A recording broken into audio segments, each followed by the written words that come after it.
de votre communication. Sans plus tarder, je voudrais passer la parole au représentant de Natural Justice, en l'occurrence, Monsieur Mohamedou Lamine Sek. Mohamedou Lamine Sek est parti d'une structure dirigée par Madame la directrice Sohna Djeika Dia, juriste lui-même environnementaliste, ayant accumulé plus de 20 ans d'expérience dans la gestion de projets sur la gouvernance participative. Monsieur Sek est également spécialiste de la gestion des ressources naturelles.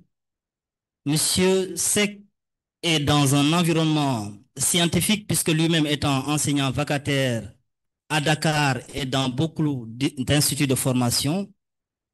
En tant que membre de Natural Justice, il est là pour nous faire l'économie d'une communication qui va porter sur alors, la présentation de Natural Justice sur la transition écologique, enjeux et implications au Sénégal. Monsieur Sek, vous avez la parole.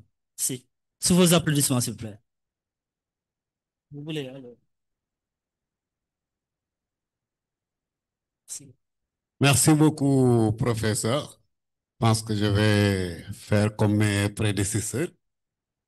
Commencer d'abord par transmettre mes salutations aux autorités de cette université, en commençant par monsieur le recteur, au directeur d'IFR, à l'ensemble des enseignants de cette université, à monsieur le directeur de la SONAGED, à l'ensemble des étudiants qui sont ici présents, mais particulièrement mes salutations vont au LIRS, le laboratoire interdisciplinaire de recherche en sciences sociales, pour avoir organisé ce panel-là qui est d'une importance indiscutable. Alors, je crois que nous avons dit enjeux et implications de la transition écologique au Sénégal. Je crois que je ne reviendrai pas sur certaines choses, notamment le contexte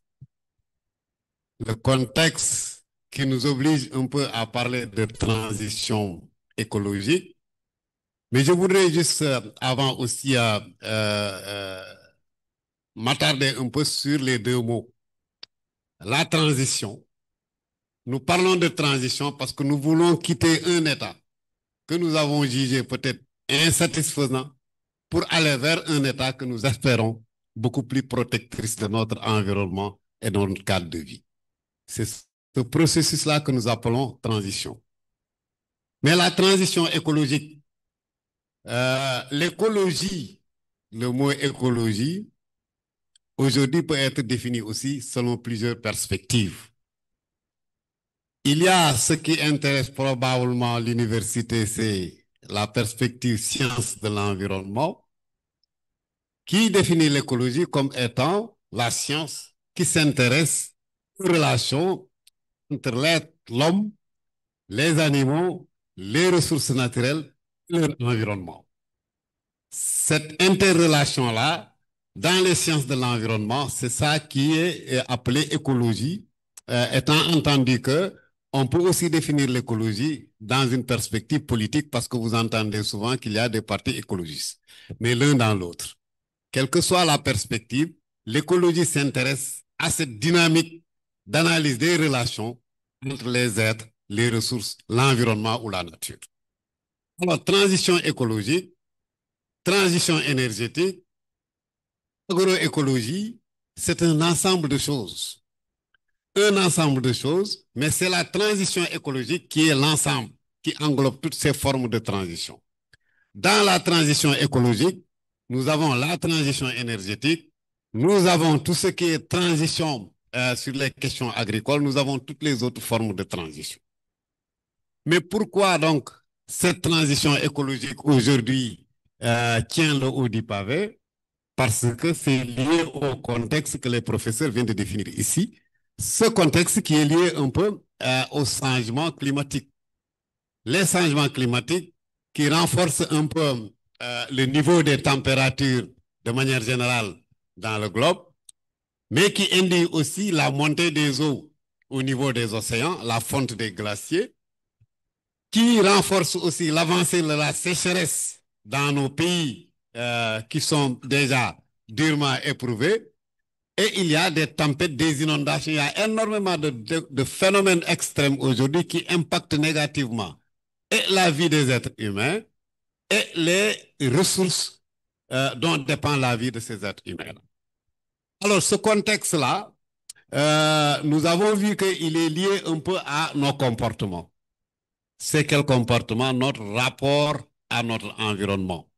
Je crois que la transition écologique, l'un des enjeux fondamentaux, c'est que nous nous arrêtions un instant et que nous interrogions notre rapport à notre environnement.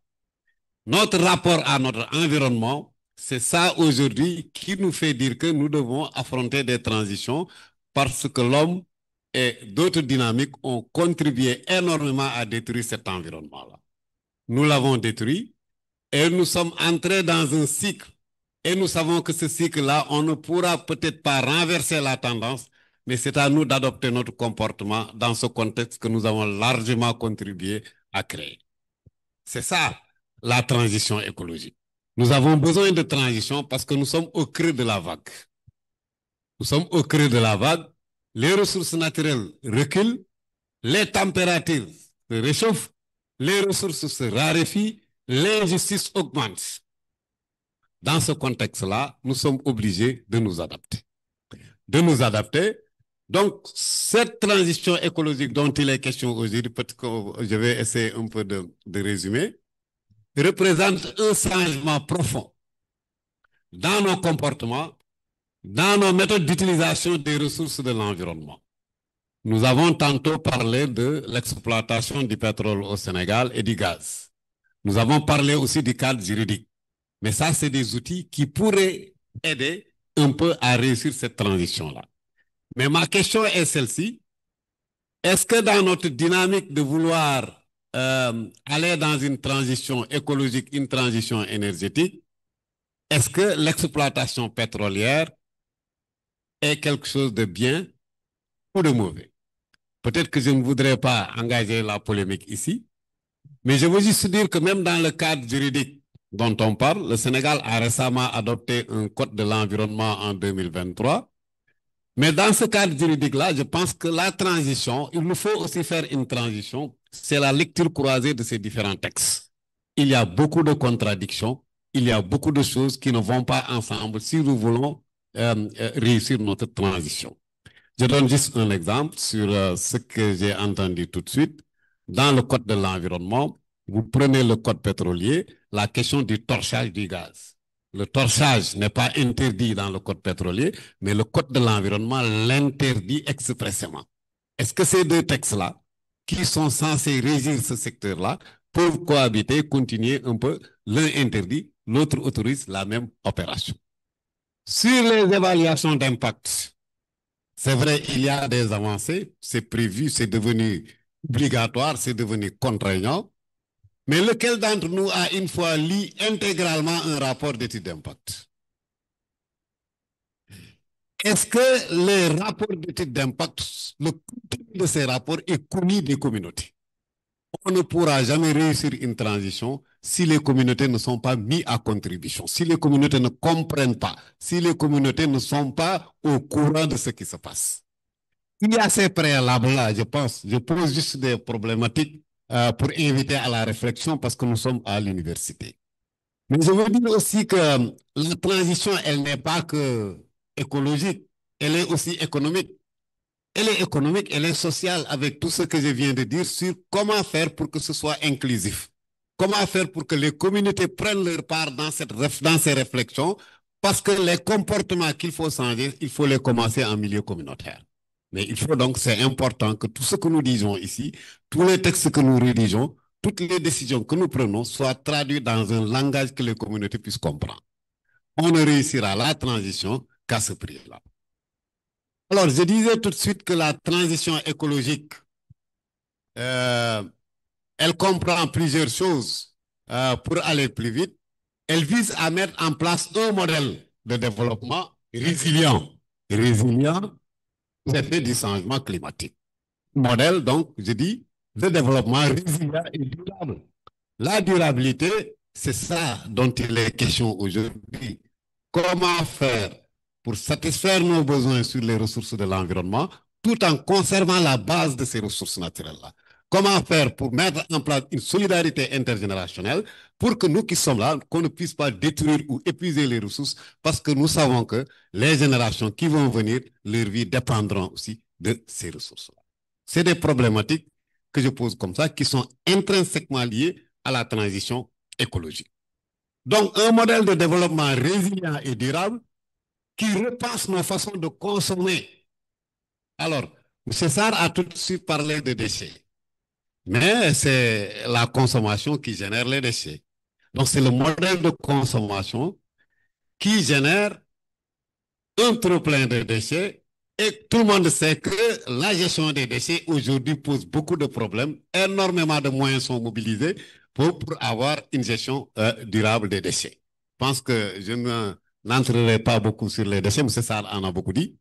Mais aussi le modèle de développement, toujours, donc la transition écologique, la transformation dont il est question, fait appel aussi à un modèle donc de consommation, mais aussi à un modèle de production. Donc ça interpelle aussi les producteurs, un modèle de travail et de vivre ensemble. La solidarité dont il doit être question entre l'ensemble des parties prenantes. Je veux dire, il ne faut pas que, par exemple, au niveau des universités, on fasse des recherches, on trouve des choses intéressantes, mais ces choses-là, lorsque les communautés ne sont pas au courant ou ne comprennent pas les enjeux de cette transition-là, elles ne pourront pas peut-être suivre la dynamique de cette transition-là. Donc, nous avons la transition énergétique qui est un volet de la transition écologique. La transition énergétique, pourquoi? Parce que le secteur énergétique fait partie des secteurs les plus polluants, les plus générateurs de gaz à effet de serre. Et c'est les gaz à effet de serre qui sont responsables du changement climatique. Donc, il nous faut voir notre modèle énergétique.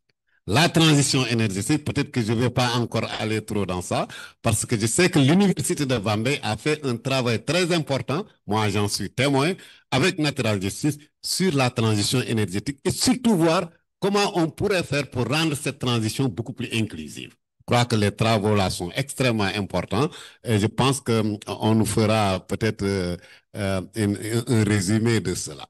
Donc, il y a aussi la transition industrielle, l'industrie aussi, un secteur extrêmement polluant, incriminé dans les effets du changement, dans la prolifération des gaz à effet de serre. Comment produire proprement? Comment produire avec moins de pollution? Comment utiliser les énergies renouvelables et les revaloriser pour permettre un accès beaucoup plus équitable et un accès beaucoup plus sécurisé à l'énergie? Il y a tout ce qui est lié aussi à l'agroalimentaire et tout ce qui est lié aussi un peu à l'agriculture, l'agroécologie. C'est la transition écologique qui fait qu'aujourd'hui, on parle d'agroécologie. Comment produire en conservant les terres? Comment produire avec moins de pesticides? Comment produire avec moins d'engrais, etc. Parce que l'engrais, les pesticides et tout cela aussi sont des intrants qui sont incriminés dans la modification du climat mondial aujourd'hui. Donc, c'est tout cela. La transition écologique est très vaste. Ces enjeux sont énormes. C'est des enjeux de développement. Mais au-delà du développement, c'est la vie humaine même qui est aujourd'hui, qui a besoin de cette transition-là. Parce que si nous continuons sans regarder dans le rétroviseur, non seulement nous allons perdre la nature, les arbres, toutes les ressources, mais c'est l'être humain lui-même qui risque de compromettre sa vie.